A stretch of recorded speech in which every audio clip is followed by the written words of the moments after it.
안녕하세요. 만나서 반갑습니다. 저는 철강업종과 건설업종을 담당하고 있는 멘토 김동아라고 합니다. 자, 제가 커버하는 종목은 주식시장이 망하는 그날까지 제 목숨이 붙어 있는 한 끝까지 연재해 드릴 예정이니까 참고 부탁드리겠습니다. 자, 이번 시간에 알아볼 종목은 바로 이화공영입니다. 자, 업력이 좀 오래되었다 보니까 토목 시공 능력에서 좀 강점을 보이고 있다는 그런 특징이 있습니다. 자, 현재 시공 능력 평가 114위에 좀 링크가 되어 있지만 딱 토목 쪽만 놓고 보자면 재작년엔 국내 상위 4% 정도에 들었던 회사입니다. 자, 이거 말고는 사실 크게 특별할 것이 없기 때문에 이번 시간엔 재무 건전성과 그리고 매출 현황 그리고 이화공영이 속해 있는 테마 등을 좀 집중적으로 살펴보도록 하겠습니다. 한번 개요부터 한번 살펴보시죠. 자, 이화공영은 1956년 8월에 설립이 되었습니다. 뭐 이때 설립된 회사가 그렇듯이 이화공영도 초기엔 광급 인프라, 토목공사 위주로 좀 사업을 진행을 했었습니다. 자, 근데 이제 주택 사업이 좀 돈이 되다 보니까 주택 사업에 좀 본격적으로 뛰어들었는데 아시다시피 지금 건설 현장이 건설 업황이 정말 완전 좋지 못하죠. 자, 어쨌든 올해 기준 2023년 올해 시공 능력 평가 114위에 좀 링크되어 있다는 점 확인하시면 좋을 것 같습니다.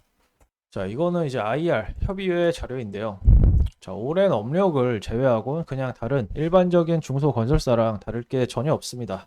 자, 여기 핵심 경쟁력에 다양한 분야의 건축물 시공 가능이라고 써 있는데, 아니, 종합건설사가 그럼 다양한 건물을 짓지 하나만 짓나요, 여러분? 이거 작성하신 분도 굉장히 고뇌에 좀 빠졌을 것이라 생각이 됩니다. 자, 빠르게 넘어가겠습니다. 자, 재무 건전성 한번 빠르게 체크해 보겠습니다. 부채 비율 확인해 볼게요. 자, 110%로 좀 적당하고요. 자, 유보율이 330으로 제가 좀 아슬아슬 해가지고 공시 보고서를 통해 우발 부채들에 대해서 한번 살펴봤는데, 자, 크게 특별한 점은 없었습니다. 자, 이 자료는 현재 이화공영이 진행 중인 그런 소송들인데, 자, 단위 1,000원입니다. 자, 피고로 잡혀 있는 그런 소송들 금액들 보면 패소하더라도 당장 유동성에 문제가 생길 정도는 아니라 판단이 됩니다.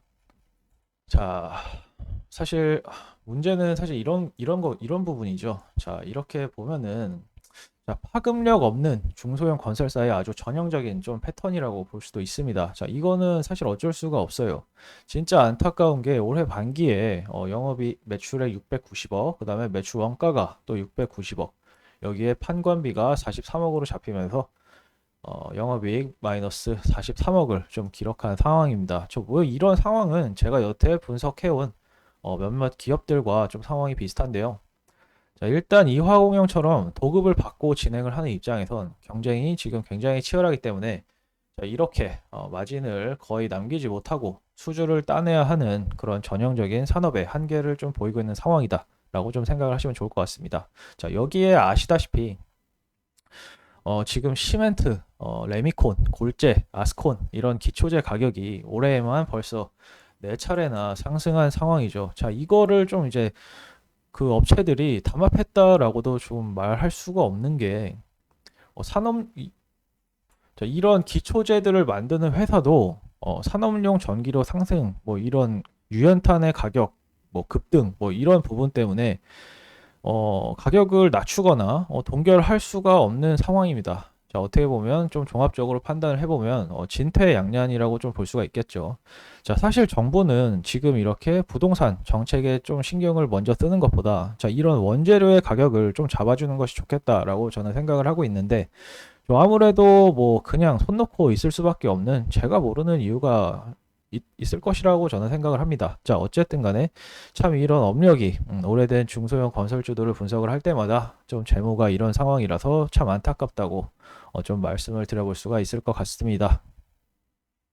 자, 하지만 여러분, 그래도 주식의 그런 가격 측면에선 이런 본업의 상황 따위와는 상관없이 움직여줄 수 있는 테마라는 것이 존재를 합니다. 자, 아시다시피 이화공영은 토목 인프라에 좀 강점이 있는 회사이다 보니까 각 정치 후보들의 그런 정책주로 엮일 가능성이 정말 매우 매우 높습니다. 자, 이화공영은 실제로 과거 이명박 정부 시절에 4대강 관련주로 좀 엮이면서 미친 듯한 그런 상승세를 좀 보여줬었는데 자, 그러면서 이제 뭐 그때는 뭐 황제주 뭐 이런 타이틀까지 얻었었는데 좀 주식을 해봤던 분이라면 좀 기억을 하실 수 있는 부분이라고 저는 생각을 합니다.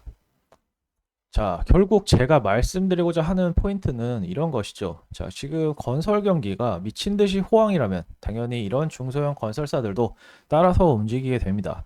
자, 하지만 아시다시피 지금 상황이 녹록지 않죠. 자, 내년에도 내후년에도 녹록지 않을 가능성이 현재로선 더 높습니다.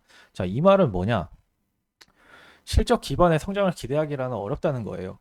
자, 그럼 이 주식을 살 이유가 전혀 없어지죠. 그렇지만 이화공영은 토목 인프라 사업 부분에서 강점이 있습니다.